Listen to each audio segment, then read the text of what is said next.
نحمدہ نصلی علی رسولہ الکریم السلام علیکم ورحمۃ اللہ وبرکاتہ۔ لیکن جنت میں جانے والے اعمالوں میں سے ایک حج ہے الحمدللہ، اور حج بھی وہ جو سنت کے مطابق آپ علیہ السلام کے مطابق ہو، جی اس میں فحش باتیں نہ ہوں، ان سے پرہیز کیا جائے، کیونکہ حج ایک بہت بڑی عبادت ہے اللہ رب العزت کی۔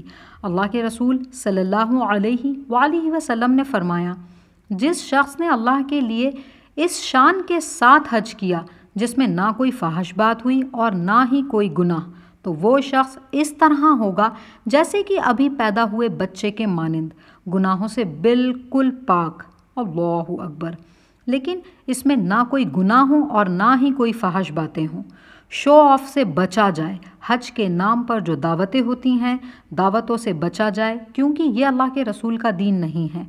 دیکھیں، اسلام تو سبھی فالو کرتے ہیں، پر اپنے مطابق، اپنی پسند کے مطابق۔ یاد رکھیں، وہ دین اسلام نہیں۔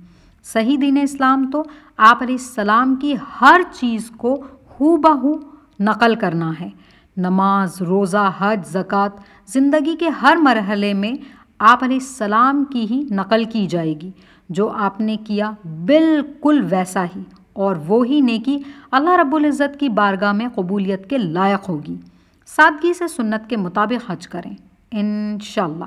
صحیح بخاری 1521۔ جزاکم اللہ خیرہ، وآخر دعوانا ان الحمد للہ رب العالمین۔